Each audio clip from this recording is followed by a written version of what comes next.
আল্লাহ রাব্বুল আলামিন দুনিয়াতে আমাদেরকে অসংখ্য অগণিত নিয়ামত দান করেছেন। দুনিয়ার সাধারণ থেকে সাধারণ মানুষ আমাদেরকে অনুগ্রহ করলে, দয়া করলে আমরা তার প্রশংসা করি, তার গুণকীর্তন করে থাকি, তাকে ভালোবাসি। কিন্তু দয়াময় রব আল্লাহ আমাদের প্রতি কত দয়া করেছেন তা আমরা কখনোই গণনা করে শেষ করতে পারবো না। কথা বলেন ঠিক কিনা? সম্মানিত উপস্থিতি, পানির মাছ যেমন পানি দ্বারা ঢাকা আছে, আমরাও ঠিক তদ্রূপ আল্লাহ তাআলার নিয়ামত রাজি দ্বারা এরকম ভাবে ঢেকে আছি। কিন্তু বান্দা হিসেবে আমরা কখনো এটা অনুধাবন করি না, বুঝতে পারি না।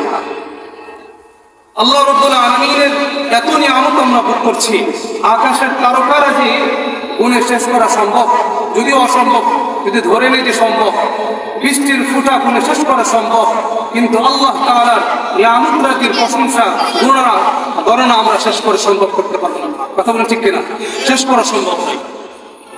এই জন্য আল্লাহ রাব্বুল আলামিন কুরআনুল কারীমের মধ্যে বলেন, وَإِن تَعُدُّوا نِعْمَةَ اللَّهِ لَا تُحْصُوهَا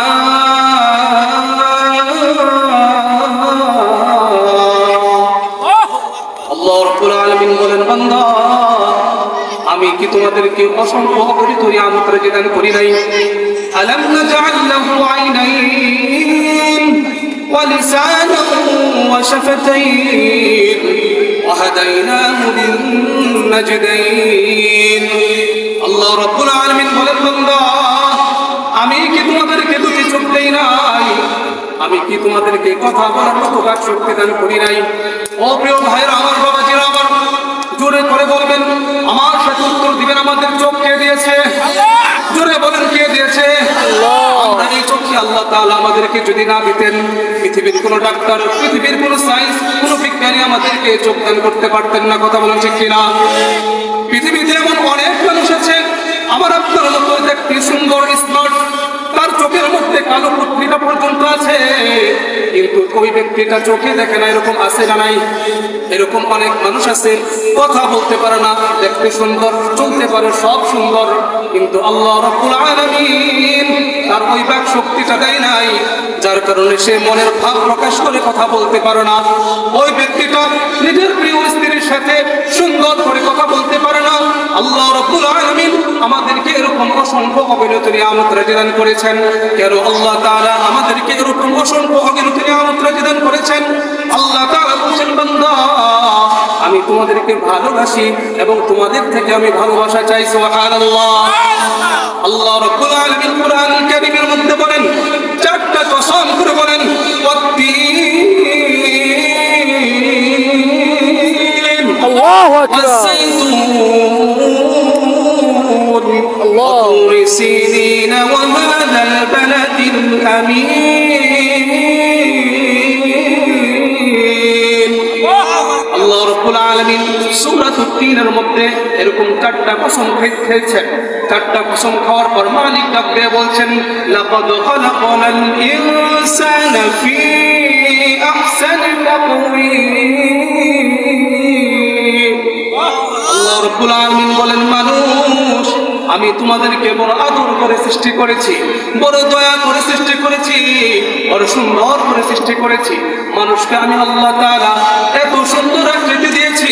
পৃথিবীর অনেক প্রাণী আছে যাদেরকে আমি আল্লাহ তাআলা এত সুন্দর আকৃতি দান করি নাই। সুবহানাল্লাহ। আল্লাহ রাব্বুল আলামিন বলেন, বান্দা আমি আল্লাহ রাব্বুল আলামিন তোমাদেরকে বুঝ শক্তি দান করেছি। পৃথিবীতে আল্লাহ রাব্বুল আলামিন বলেন, আমি ফেরেশতাদেরকে শুধু ভালো বোঝার দান করে কথা দান করেছি। শয়তান শুধু খারাপ বুঝে, ভালো বুঝে না। ফেরেশতা শুধু ভালো বুঝে, খারাপ বুঝে না। কিন্তু মানুষকে আল্লাহ রাব্বুল আলামিন ভালো এবং খারাপ উভয়টা বোঝার যোগ্যতা দিয়েছেন। এই জন্য আল্লাহ রাব্বুল আলামিনকে চিনতে হবে। কথা বলেন ঠিক কিনা? মানুষ যদি মনে করে যে আমি আল্লাহ রাব্বুল আলামিনের ইবাদত করি না, আমি তো বুঝি না, আমার কাছে দাওয়াত আসে নাই, এরকম অনেক জায়গা আছে পৃথিবীতে যে সমস্ত জায়গায় কোনো দিনই দাওয়াত নেওয়া সম্ভব না, আছে না? দিনই দাওয়াত নেওয়া সম্ভব না, মানে সে একটা জঙ্গলের মধ্যে আছে, এমন একটা জঙ্গল মধ্যে আছে, দ্বীপের মধ্যে আছে, যে দ্বীপের মধ্যে থেকে আল্লাহকে চেনা সম্ভব না। মানে আল্লাহর দাওয়াত সে পায় নাই, নবীর দাওয়াত সে পায় নাই, ইসলাম সম্পর্কে দাওয়াত সে পায় নাই। তারপরও আল্লাহ তাআলা বলছেন, আল্লাহ তাআলার সৃষ্টি দেখে, আসমান জমিনের নিয়ামত দেখে আল্লাহ তাআলাকে খুঁজে বের করতে হবে। আল্লাহ রাব্বুল আলামিন কুরআনুল কারীমের মধ্যে বলেন, ইন্না ফী খালকিস সামাওয়াতি ওয়াল আরদ ওয়া ইখতিলাফিল লাইলি ওয়ান নাহার, আসমান এবং জমিনের মধ্যে, ইন্না ফী খালকিস সামাওয়াতি ওয়াল আরদ, আসমান এবং জমিনের মধ্যবর্তী যা কিছু আছে সৃষ্টি করেছেন কে? জোরে বলেন কে? আল্লাহ রাব্বুল আলামিন বলছে, আমি আল্লাহ তাআলা এই সমস্ত বিষয় সৃষ্টি করেছি সব কিছু মানুষের জন্য।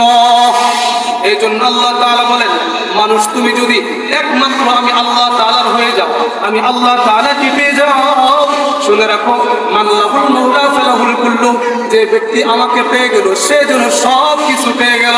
সুবহানাল্লাহ। সেই মানুষ আমরা কতটা গাফেল! ও দুনিয়ার মানুষ, ও প্রিয় ভাইয়ের আমার, আমাদের দুনিয়াতে আমরা আমাদের মাকে ভালোবাসি, আমাদের মা আমাদেরকে ভালোবাসে, ঠিক কিনা? আমরা যখন আমাদের মাকে মা বলে ডাক দেই, আমরা যখন মাকে মা বলে ডাক দেই, মা আমাদের দিকে ফিরে তাকায়, বলে বাবা কি হয়েছে, আমাদের মুখে চুমু খায়, ঠোঁটে চুমু খায়, কপালে চুমু খায়। আবার বলি মা, মাকে এরকম যখন ডাক দেই, মা আমাদেরকে আদর করে তুলে নেয়। আবার যখন মাকে মা বলে ডাক দেই, ও মা, মা বলে, ও সন্তান কিছু খাবি নাকি, এরকম জবাবে মাকে যখন মা মা মা বলে ডাকতে থাকি, মা একটা সময় বিরক্ত হয়ে বলে, মা মা বলে মাথা খাবি নাকি? কথা বলেন ঠিক কিনা? মা বিরক্ত হয়ে বলে কিনা? মা বিরক্ত হয়ে বলে মা মা বলে মাথা খাবি নাকি? কিন্তু আল্লাহ রাব্বুল আলামিন বলছেন, বান্দা, ও বান্দা, তুমি যদি আমাকে একবার দয়াময় আল্লাহকে, দয়ার সাগরকে মনটা নরম করে আল্লাহকে স্মরণ করে একবার আল্লাহ বলে ডাক দিতে পারিস, আমি আল্লাহ তোর ৭০ বার তোর ডাকের জবাব দিয়ে থাকি।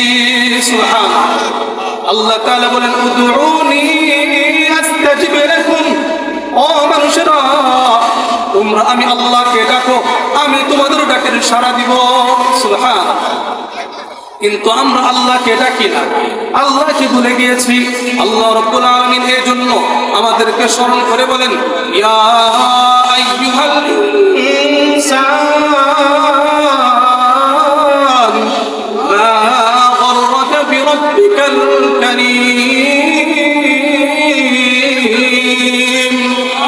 আল্লাহ রাব্বুল আলামিন বলেন, ও মানুষেরা, ও আদরের মানুষেরা, ও আদরের মানুষেরা, আমি তোমাদেরকে বড় দয়া করে সৃষ্টি করেছি, আদর করে সৃষ্টি করেছি। কোন জিনিসের দুঃখায় পড়ে তোমরা দয়াময় মালিককে ভুলে গেলে? মালিককে যদি না ভুলতাম তাহলে আজকে এত সুন্দর আয়োজন হচ্ছে, এত সুন্দর দিনী পরিবেশ, কোরআনের কথা হচ্ছে, হবে জান্নাত জাহান্নামের কথা হবে। কিন্তু মানুষের মধ্যে দেখেন দুনিয়ার প্রতি কতটা আমরা গাফেল, দুনিয়ার প্রতি এতটা গাফেল যে এই মাহফিলটা আগামীকাল আমরা পাবো না জেনেও আমরা দুনিয়াতে বেহুদা সময় নষ্ট করছি। যার কারণে আল্লাহর হাবিব সাল্লাল্লাহু আলাইহি ওয়াসাল্লাম বলেন, আদ-দুনিয়া জিফাতুন ওয়া তালিবুহা কিলাবুন, দুনিয়াটা হচ্ছে একটা মৃত জানোয়ারের মতো। দুনিয়াটা কিসের মতো? একটা মৃত জানোয়ারের মতো। আর দুনিয়া তালাশকারীরা হচ্ছে কুকুরের মতো। নাউযুবিল্লাহ বলেন। এই জন্য এই দুনিয়ার পিছনে অনর্থক সময় নষ্ট করছে যারা, অযথা সময়, বেহুদা সময় ঘুরে ফিরে যারা নষ্ট করছে, মালিক তাদেরকে কোরআন কারীমের মধ্যে বারবার ডাকতে স্মরণ করে দিচ্ছে, বান্দা আমি কিন্তু তোমাদেরকে দুনিয়াতে অনর্থক সৃষ্টি করে পাঠাই নাই, আমি কিন্তু তোমাদেরকে একটি উদ্দেশ্য, একটি মাইল পথে তোমাদেরকে পাঠিয়েছি। সেই উদ্দেশ্যের নাম কি? গোলামি। সেই উদ্দেশ্যের নাম কি ভাই? গোলামি। আল্লাহ রাব্বুল আলামিন কুরআনুল কারীমের মধ্যে সেই গোলামির দলিল দিচ্ছে, বলছে, ওয়ামা খালাকতুল জিন্না ওয়াল ইনসা ইল্লা লিয়াবুদুন। আয়াতটা সকলে জানেন, ঠিক কিনা? সকলে জানেন, কিন্তু অনুধাবন করি না। আল্লাহ রাব্বুল আলামিন বলছেন, বান্দা আমি তোমাদেরকে সৃষ্টি করেছি একমাত্র আমার ইবাদত করার জন্য। সুবহানাল্লাহ। মানুষ এবং জিন জাতিকে আল্লাহ রাব্বুল আলামিন সৃষ্টি করেছেন কেন? মানুষ এবং জিন জাতিকে সৃষ্টি করেছেন আল্লাহ একমাত্র তার ইবাদত করার জন্য, অন্য কোনো উদ্দেশ্য নয়। শুধুমাত্র খ্যাতনামা করার জন্য আল্লাহ তাআলা আমাদেরকে দুনিয়াতে পাঠায় নাই। শুধুমাত্র দুনিয়াতে দোকানদারি করার জন্য আল্লাহ তাআলা আমাদেরকে পাঠায় নাই। শুধুমাত্র কৃষি কাজ করার জন্য দুনিয়াতে পাঠাই নাই, শুধুমাত্র রিক্সা ভ্যান চালানোর জন্য আল্লাহ তাআলা দুনিয়াতে পাঠাই নাই। আল্লাহ রাব্বুল আলামিন বলছেন, ও বান্দা, তোমরা যদি আমি আল্লাহকে চিনতা তাহলে মুয়াজ্জিন যখন মসজিদের মাইকে আযান দেয়, আল্লাহু আকবার, আল্লাহু আকবার, মুয়াজ্জিন যখন আযান দেয় আল্লাহু আকবার, আল্লাহু আকবার, আল্লাহ সবচেয়ে বড়। আল্লাহু আকবার অর্থ কি ভাই? আল্লাহ সবচেয়ে বড়। এটা অনুধাবন করি না, বুঝি না। এই জন্য দেখা যায় আজান শোনার পরে মানুষ রিক্সা চালায়, আজান শোনার পরেও মানুষ দোকানদারি করে, আজান শোনার পরেও মানুষ কৃষিকাজ করে। কেন? সে আল্লাহ চিনতে পারে নাই। আল্লাহ তাআলা বারবার 5 বার মুয়াজ্জিনের মাধ্যমে জানিয়ে দিচ্ছেন, ও মানুষ, আল্লাহু আকবার অর্থ কিন্তু আল্লাহ সবচেয়ে বড়। আল্লাহ কিন্তু তোমার কৃষিকাজের চাইতে বড়, আল্লাহ কিন্তু তোমার ব্যবসার চাইতে বড়, আল্লাহ কিন্তু তোমার সিএনজির চাইতে বড়। এই জন্য আজান শোনার পর ঘরে বসে থাকা যাবে না, আজান শোনার পর দোকানে বসে থাকা যাবে না, আজান শোনার পর সিএনজি চালানো যাবে না। এই জন্য মালিক কুরআনুল কারীমের মধ্যে জানায়া দেয়, ইয়া আইয়ুহাল্লাযীনা আমানু ইযা নুদিয়া লিস-সালাতি মিন ইয়াউমিল জুমআহ। আল্লাহ তাআলা বলছেন, ও ঈমানদারেরা, যখন তোমাদেরকে জুমার নামাজের জন্য ডাকা হয় তখন তোমরা তোমাদের ব্যবসা বাণিজ্য দোকানপাট সব বন্ধ করে জুমার নামাজের জন্য চলে আসো, নামাজের দিকে চলে আসো। সুবহানাল্লাহ। আল্লাহ তাআলা এইভাবে বান্দাদেরকে বারবার ডেকে ডেকে বলেন, বান্দা, আমি তোমাদেরকে মুয়াজ্জিনের মাধ্যমে তোমাদেরকে ডাক দেই। এই জন্য যে ব্যক্তি আল্লাহু আকবরের মানে বুঝে অনুধাবন করতে পারে, ওই ব্যক্তি কখনো রিক্সা চালাতে পারে না। আল্লাহু আকবার শোনার পরে, আল্লাহু আকবার শোনার পরে ওই ব্যক্তি কখনো দোকানপাট করতে পারে না, ওই ব্যক্তি কখনো সিএনজি চালাতে পারে না। কারণ ওই ব্যক্তির কাছে সবচাইতে বড় কে? আল্লাহ। আল্লাহর পরিচয় আমরা জানি না, যার কারণে আজকে দেখা যায় বাংলাদেশের মতো জায়গায় 95% মুসলমানের দেশে আল্লাহকে নিয়ে কটাক্ষ করা হয়। এই বাংলাদেশের মতো জায়গায় কথা বলেন ঠিক কিনা? এই বাংলাদেশের মতো জায়গায় ফাউল নামে ফাউল কিছু লোক আছে যারা আল্লাহকে নিয়ে কটাক্ষ করে, বলে আল্লাহর কথার কোনো আগা মাথা নাই, আল্লাহকে নিয়ে কটাক্ষ করার সাহস পায়। অমুসলমান আমি বলি, যারা এই সমস্ত কথা বলে, এই বাংলার জমিনে ইসলাম যতদিন আছে 95% মুসলমানের দেশে এই সমস্ত কথা বলে কোন মানুষ ছাড় পাবে না। কথা বলেন ঠিক কিনা? এই সমস্ত কুলাঙ্গারদের পক্ষ যারা নেবে, কঠিন ভাষায় আমরা সকলেই তাদের প্রতিপক্ষ হয়ে দাঁড়াবো এবং তাদের বিপক্ষে কথা বলবো। সেই যেই হোক না কেন, সেই যেই দলের হোক না কেন, সে যদি আল্লাহর বিপক্ষে চলে যায়, আমরা তার বিপক্ষে চলে যাবো। কথা বলেন ঠিক কিনা? এই জন্য বাউল আওয়ামী সরকারের সর্বোচ্চ শাস্তির দাবি আমরা করছি। এই সমস্ত কুলাঙ্গাররা আল্লাহকে চিনে না, এই জন্য তারা এই সমস্ত কথা বলে থাকে। অথচ আল্লাহ তাআলা তার পরিচয় তুলে দিচ্ছেন। আল্লাহ তাআলা বলছেন, তোমরা কি জানো আমি আল্লাহকে? আল্লাহ তাআলা বলছেন, কুল হুয়াল্লাহু আহাদ, আল্লাহুস সামাদ, লাম ইয়ালিদ ওয়া লাম ইউলাদ ওয়া লাম ইয়াকুল লাহু কুফুয়ান আহাদ। আল্লাহু আকবার। আল্লাহ রাব্বুল আলামিন বলছেন, কুল হুয়াল্লাহু আহাদ, নিশ্চয় আপনি বলে দেন আল্লাহ এক, আল্লাহ এক। আল্লাহুস সামাদ, আল্লাহ হচ্ছে অমুখাপেক্ষী। লাম ইয়ালিদ ওয়া লাম ইউলাদ, তিনি কাউকে জন্ম দেন নাই, তাকে কেউ জন্ম দেন নাই। লাম ইয়ালিদ ওয়া লাম ইউলাদ ওয়া লাম ইয়াকুল লাহু কুফুয়ান আহাদ, আল্লাহ তাআলার মতো কেউ না, আল্লাহর সমকক্ষ কেউ নাই। সুবহানাল্লাহ।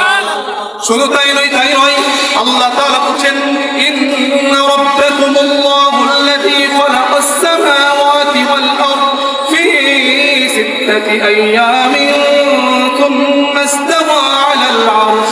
আল্লাহ তাআলা নিজের পরিচয় তুলে দিচ্ছেন, নিশ্চয়ই আমি আল্লাহ তাআলা, নিশ্চয়ই আমি তোমাদের রব। এই আসমান জমিন সৃষ্টি করেছি। কে সৃষ্টি করছেন ভাই? আসমান জমিন কে সৃষ্টি করছেন? বাউলরা? কোন মানুষ, কোন বিজ্ঞানী, সায়েন্স? আসমান জমিন কার আদেশে পরিচালিত হচ্ছে? আল্লাহ তাআলার আদেশে। আল্লাহ তাআলা বলছেন, যালিকুমুল্লাহু রাব্বুকুম খালিকু কুল্লি শাই, লা ইলাহা ইল্লা হুয়া ফাআন্না তুফাকুন। আল্লাহ তাআলা বলছেন, তোমরা কি চেনো নাকি তোমাদের রবকে?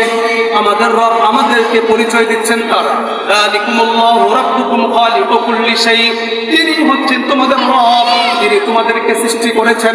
আমাদেরকে সৃষ্টি করেছেন কে? জোরে বলেন, জোরে বলেন, আমাদেরকে কে সৃষ্টি করেছেন?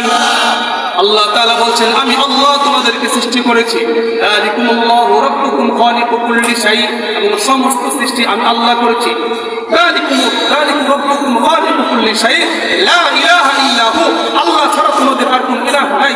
ফাআন্না তুফাকুন, অতএব তোমরা কিসের মধ্যে বিভ্রান্ত হচ্ছ? এর জন্য মানুষ আমরা কোন জিনিসের মধ্যে বিভ্রান্ত হচ্ছে, এর জন্য বিভ্রান্ত হওয়া যাবে না। আল্লাহকে চিনতে হবে। আল্লাহকে নিয়ে যারা কটাক্ষ করে, কোনো মুমিন বান্দা ইমানদার সরিষা দ্বারা ইমানদার আছে। এই বাংলাদেশের মানুষ এক নামাজ কম করতে পারে, নবীর সুন্নাত দাড়ি তার মধ্যে কম থাকতে পারে, কিন্তু বাংলাদেশে আল্লাহকে নিয়ে কথা বললে, নবীরকে নিয়ে কথা বললে, কুরআনকে নিয়ে কথা বললে, এই বাংলার যুবকরা তৌহিদি জনতা কথা বলে কখনোই ছাড় দিবে না। কথা বলে ঠিক কিনা? প্রতিবাদ না করলে আপনি ইমানদার না। ইমানদার এবং বেঈমানের ফয়সালা এখানেই যে ইমানদার আল্লাহর বিরুদ্ধে কথা বললে প্রতিবাদ করবে, নবীর বিরুদ্ধে কথা বললে প্রতিবাদ করবে, কুরআনের বিরুদ্ধে কথা বললে প্রতিবাদ করবে, আর বেঈমান চুপ থাকবে, মুনাফিক চুপ থাকবে। এটাই নিয়ম, এটাই নিয়ম। এই জন্য নিজেকে যদি ইমানদার বলে দাবি করেন, তাহলে আল্লাহকে নিয়ে যদি কেউ কথা বলে, তাহলে কি করতে হবে ভাই? আল্লাহর বিরুদ্ধে কথা বললে প্রতিবাদ করতে হবে।